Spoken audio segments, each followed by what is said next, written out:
Welcome to the Kind Heartfulness podcast, exploring the inner reaches of the heart and mind, brought to you by Rangsheng Yeshe Gomde, Germany-Austria, and your host, Eric Solomon.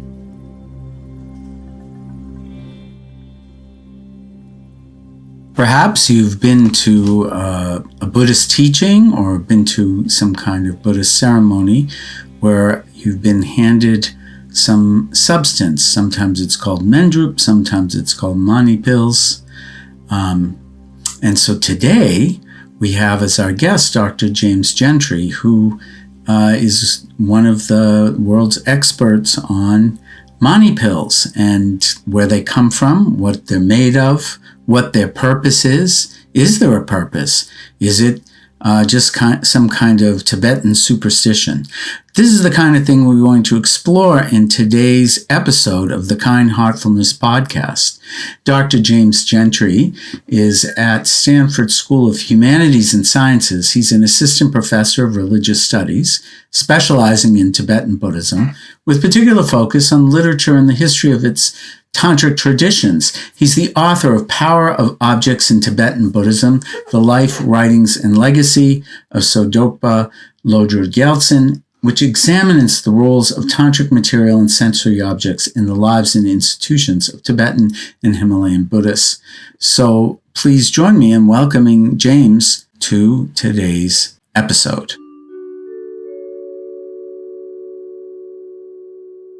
Dr. James Gentry, welcome to the Kind Heartfulness podcast. Thanks so much, Eric, for having me. It's a pleasure. And I'd like to talk to you today about your work in research into Buddhism, the intersection between Buddhism and medicine. Maybe you could start by telling us how you got interested in this subject. Yeah. Thanks, Eric, for that. For me, my interest is primarily in Buddhism, as you probably know. And for one, being around Kathmandu and the Lamas, Tulku Rinpoche and Chögyam Rinpoche, and really focusing on the mental, I was struck by the fact that they give us these pills, basically. The fact that when you interact with any Lama, you might be getting these mind instructions and meditation instructions, and all of a sudden you're gifted a little baggie of pills and sort of sent along your way. And wondered, what is the relationship exactly, and how to kind of think about these pills and the discourse around them. This mendrup at first it started as, but then different kinds of blessed pills and substances, and how do those relate essentially to mind instructions, mind training instructions, and the kind of more, I guess you could say, what we would think of as more mainstream types of cultivation practices that we have in the Buddhist traditions. So that was sort of the very beginning. It's just this perplexity, I guess you could say, of, you get cords and pills and all these kinds of things and exactly how those fit in. And, honestly, coming from a bias, thinking that those things were sort of placebo kinds of materials, and not really understanding what they were for until reading Tibetan texts that describe their function and kind of integrate them with other types of cultivation practices. So it sort of started there, I guess you could say, just an encounter with these things and the lamas who give these things. So just for the benefit of our audience, people listening, when we're talking about pills, we're not talking about pharmaceutical substances. We're talking about substances that are a part of some kind of meditation ritual. And that's how, and part of them, you can say, manufacture. Is that right? To a large extent, that's absolutely right. For me, what kind of moved me into the research more immediately, I guess you could say, is finding such a pill that does have pharmaceutical substances, but is primarily keyed to a ritual kind of contemplative tradition, and produced in the context of what they might call a great accomplishment ritual, and that's this mani pill, essentially. So you have the mani rimdu, which is just a way of saying mani pill accomplishment ritual that's practiced in mostly at Tupten Choling in Sokdokpa area, where there's a Nyingma monastery there, and a Trulshik Rinpoche, the previous Trulshik Rinpoche, was there. There's a famous book about this ritual. This is in Nepal. Yeah, this is in Nepal, exactly. Yeah. And so there's a famous book that's kind of an ethnography of this ritual in which these pills feature centrally. But then in the ethnography, the pills kind of take a back seat to the ritual. And my question was, well, what's the history of this pill, and where does it come from, and what is its constitution actually? Because the author of this book, Richard Cohn, doesn't get into that at all, and says that, in fact, the Trulshik Rinpoche was reticent about talking about the ingredients, in fact. And so I started to kind of get into the research of the history of it, and sort of traced it back about 1,000 years. So my project is really a 1,000-year longue durée history of this pill tradition. Wow. So maybe you can tell us something about, well, so how did these pills develop? What are their function, and how does it tie to when you raise a good point, to mind teachings, to the ultimate practice of meditation? Yeah, thanks. It's really, it goes back to a figure named Guru Chowang, Guru Chukyi Wangchuk, the 13th century Tertan, a treasure revealer, and he is. Just for the benefit of our audience, what is a treasure revealer or a tertan? Oh yeah, great. Of course, we have to kind of explain these things. Take them for granted in our little milieu. That's right. Obviously, I mean, the thing is that James and I are used to having conversation anyway, and so these, he can say tertan, and I know what that means. But for the benefit of the wider group, sure. It's part of an ongoing, you could say, revelatory tradition, where the assumption of this tradition is that Padmasambhava, who was an 8th, 9th century Indian yogi, came to Tibet and left teachings and also material objects like statues and ritual implements in the Tibetan landscape and in temples and ancient temples from the Tibetan imperial period, this 8th and 9th century period. And with the idea that in future generations, all the way up to now and continuing into the future, really, Tibetans and others would reveal these when the time is right for those teachings to be practiced and for those objects to be meaningful to different audiences. So there's this issue of timeliness, a kind of timely, ongoing dispensation of Dharma teachings that are appropriate to different audiences through the ages, but all linked historically back to this seminal figure, Padmasambhava, and his relationship with the Tibetan court back in the 8th and 9th century. And so the treasure revealers, the ones who are intended to do this, are sort of prophesied from that time, and they're all considered to be reincarnations of the original audience in which these teachings were given.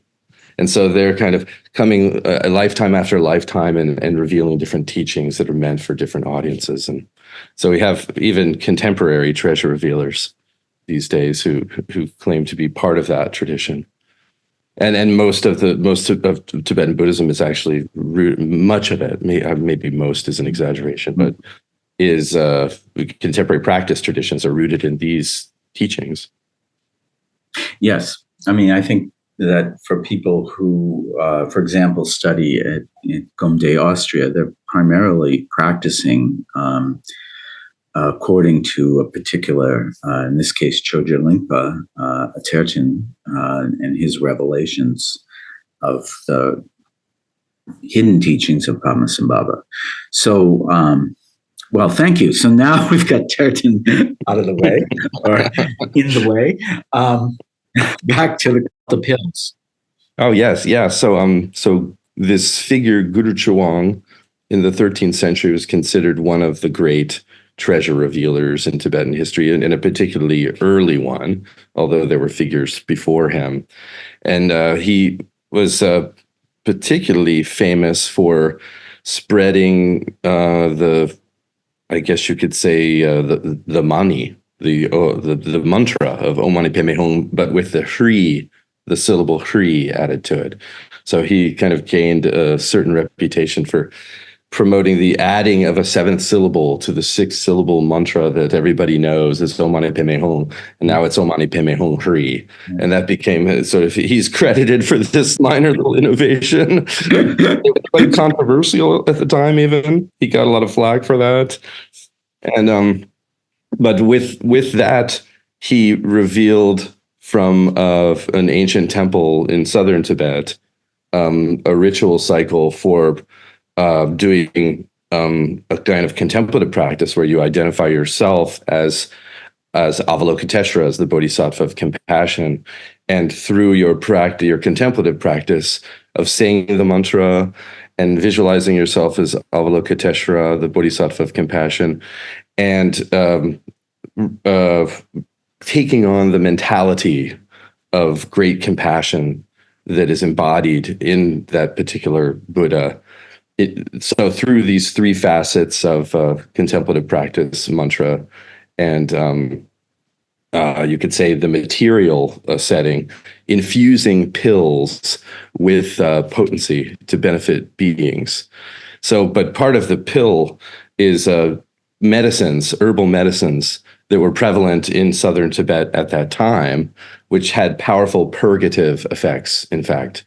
So the pills would be placed in a vase, manufactured first and placed in a vase, which would be placed in the center of a mandala, and then ritualists would be around the mandala and recite Om Mani Padme Hum Hri usually 100 million times, and contemplatively infuse the pill concoction and the vase with the potency of the mantra.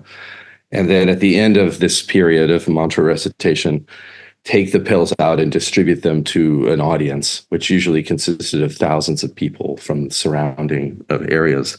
So it's a big public kind of, you could say, a collective pill consumption event, which would have purgative effects, and with the assumption actually that would be an index to karmic purification, and that the karmic purification would lead to rebirth in Avalokiteshvara's Pure Land, or even awakening, kind of cognitive transformation that could happen. And then everyone there would be given a kind of commitment, and the commitment was very simple: just to treat other people better than you do yourself, to have altruism, and to be to kind of carry that into your daily activities and to say the mantra. So it was a very, very popular practice that started then and was rooted in a lot of things that preceded. Of course, it was not just made out of nothing. And so my research is kind of tracing those influences that fed into this tradition, and then the impact of that tradition into the present period, where it's practiced in northern Nepal, as we just talked about, and also by the 14th Dalai Lama, the current Dalai Lama. He practices a variation of this every Sakadawa. So every he just finished it, actually. So it's during this particular month, usually May, June, and he does it annually and produces millions of these things, which are really, you could say, in the absence of the ability to circulate photographs of the Dalai Lama, the most popular thing to give Tibetans throughout the Tibetan world. So especially in Tibet, they're highly sought after and not sold. They're not supposed to be sold. So if people try to sell you these things, they're kind of doing something a little bit dubious. Yeah. So Wow, there's so much in that. How do you see that now in the modern, its impact in the modern world and function? Yeah, it's very interesting the way that it's used today. It was used during the COVID time as a kind of protective um, sort of device, even not just eaten but worn. So Tibetans across the world have uh, they hold it to have the blessings of the Dalai Lama connected to it, and this altruistic kind of potency to protect others. So it's been used, yeah, and advocated as something not in to replace vaccination or whatever, but as an additional kind of protection. And then the contemplative practice that's done, like in northern Nepal, the emphasis is really on the contemplation and the visualization and the mantra recitation. And the pill it functions more as you could say a kind of prop in a way, as part of the material basis which you yoke your contemplative practice to. So it's got these kind of dual functions as actually a potent, something that's regarded at least to have some sort of protective potency, and as a prop for contemplative practice, a kind of focal point, you could say. So that's sort of how it manifests these days. And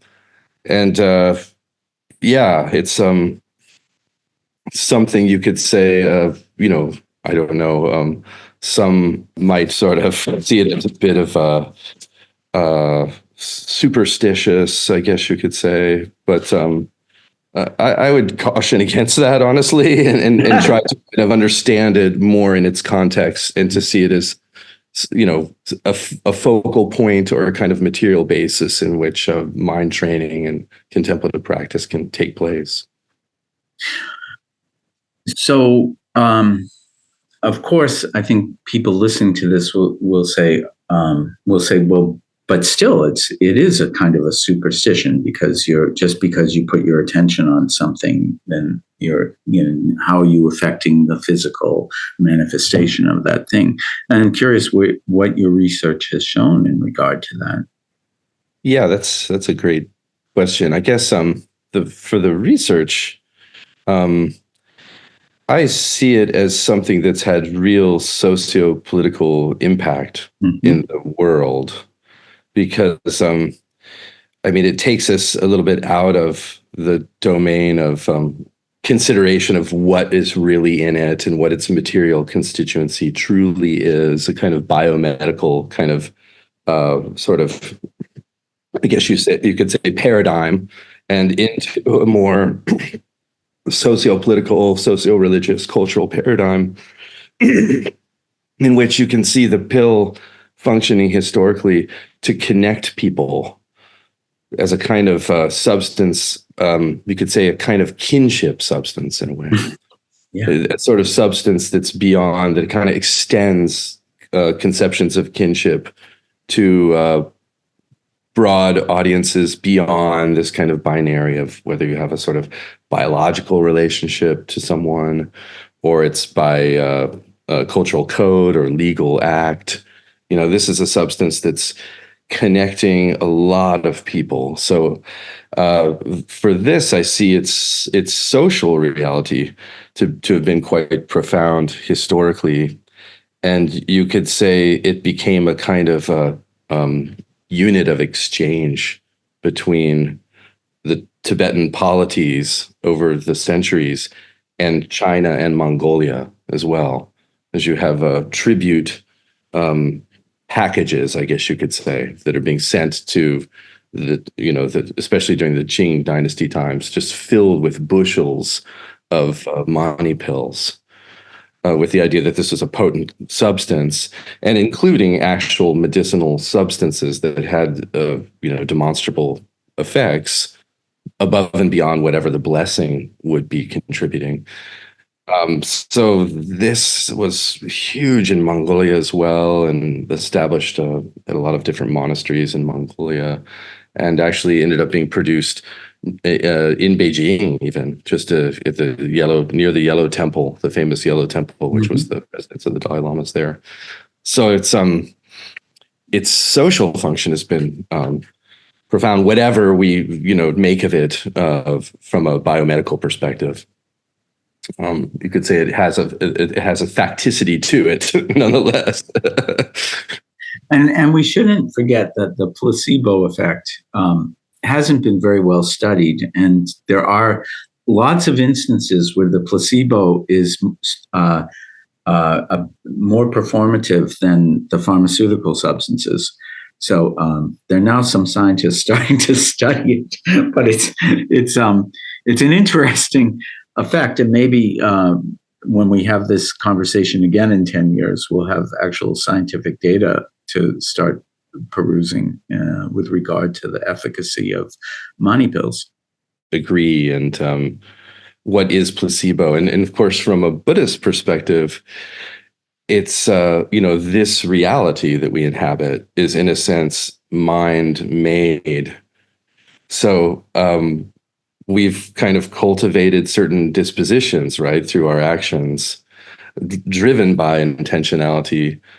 And so our intentionality-driven deeds of body, speech, and mind, from a traditional Buddhist perspective, are the ground from which we are embodied as we are now, and we inhabit worlds that we inhabit now, at least from a Mahayana perspective.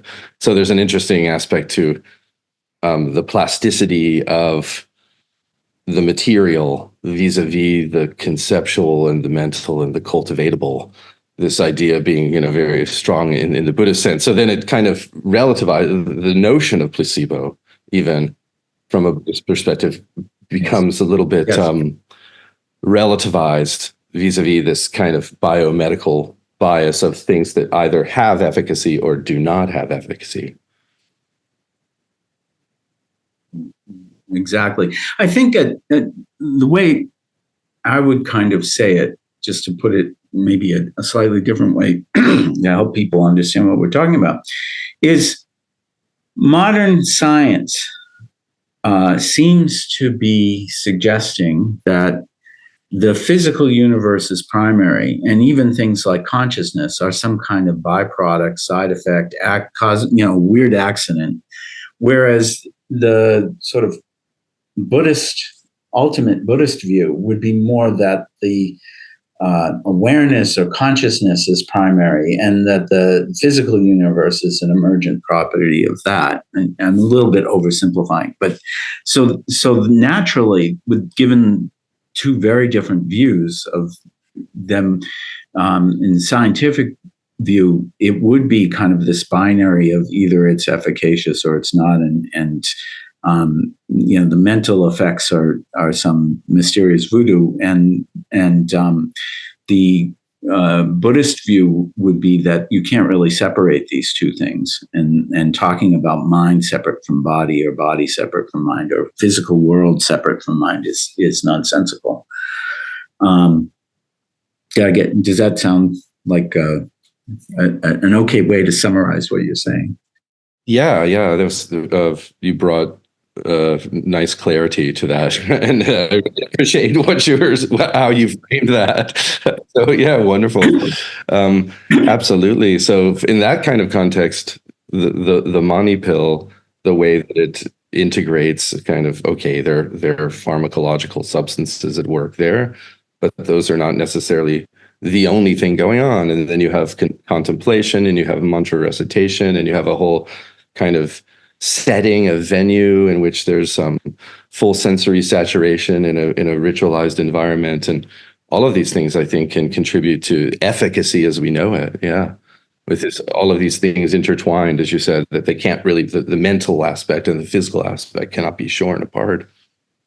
I'm curious, because you're not only a brilliant scholar and professor, but you also as a practitioner. How is this research kind of manifest, or what does it do for you personally? How does it touch you? If you don't mind me prying into your personal life. No, I think it's a great question. Yeah, I think for me, I started out, I think, really from a biomedical bias, I guess, kind of discounting these types of things, honestly, and thinking of them as really some, cultural layers that maybe were not as significant to me personally.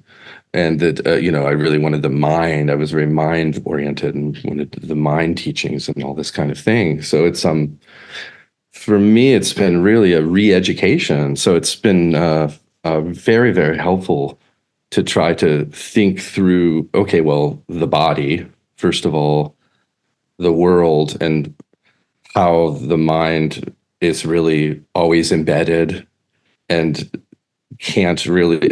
really can't be separated from these kinds of things, and to try to get out of this very Cartesian way of dividing the body from the material world, and sort of reappreciate the Buddha Dharma from the way you described, from this kind of more integrative, dimension of body, world, mind, being mutually embedded and intertwined. So studying this kind of, doing this history has been always kind of caution, like bringing up my biases, I guess you could say, and sort of shining a light on them a lot, and continues to, where I kind of catch myself over mentalizing where the tradition isn't, So it's been really a great way to re-examine a lot of these biases, I think. I mean, I think that's great. Honestly, as an aside, as a practitioner, that's exactly what I hope I'm doing, is, challenging my biases and finding I had a lot of hidden biases. Actually, just superficially, it sounds like we walked very similar paths. I mean, I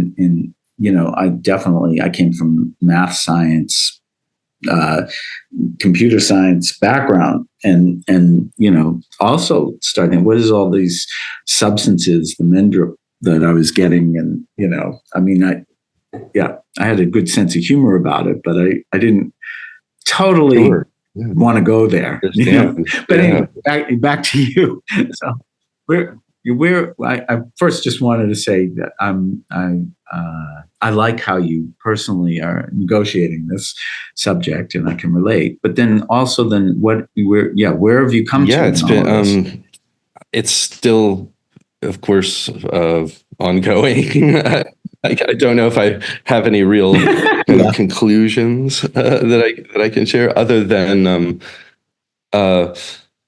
trying to really, when sitting and when doing practice, to really start from the body and reappreciate the grounding of the practice in the body, and to appreciate also better, I think, practices that do, because we have these, it's a very rich set of traditions, clearly the Buddhist traditions, and many of the practices don't necessarily start with the mind, but they do start with the body, actually. And so it's led me to explore those kinds of practices, or that bring the two together, which most of the practices do. I mean, with just simple breathing, and which the simple sitting, and to kind of take me out of the heady space that really is where I kind of, I guess, linger, where I kind of, it's sort of the comfort zone of the sort of heady and the cerebral, and to kind of ground what I'm doing in a little bit more here and now. So it's always obviously a process, and I can't say that I'm great at it. Well, maybe it's not so important whether you're great at it or not, but whether you do it. But it's an interesting point you raised, because I think, and I've had talks with a couple of my teachers about this, that the modern challenge is to get out of our heads. We're kind of everything about modern society, how fast it goes, also how educated we are. I mean, even so-called dumb jobs take a much higher degree of cognitive skill than they would have taken 150 years ago, or even 50 years ago.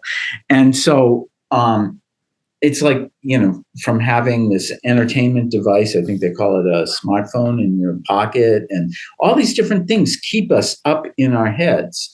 And whereas in a feudal agrarian society, and just the kind of work that people did, they were already in their body. The difficult thing was to get them into their heads.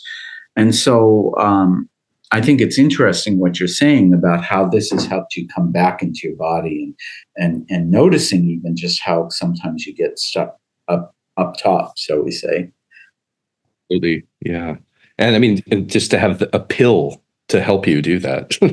I mean, not necessarily that it will transform the orientation, but just as a focal point, it's something so simple as just a little globule of something in your hand or in your mouth, just something so basic as that. I think it's been helpful to kind of to reorient, So you partake of the Mani pill. I do, yeah. I do, definitely. Well, this has been a fabulous conversation, James, and I hope that you'll come back to talk with us again and again and again. I think both because of your brilliant mind and your connection to our tradition, it's really a big value to have you here on the Kind Heartfulness podcast. So thank you so much for coming. Thank you, Eric, so much. I can't thank you enough for having me and having a conversation with me about these dear topics.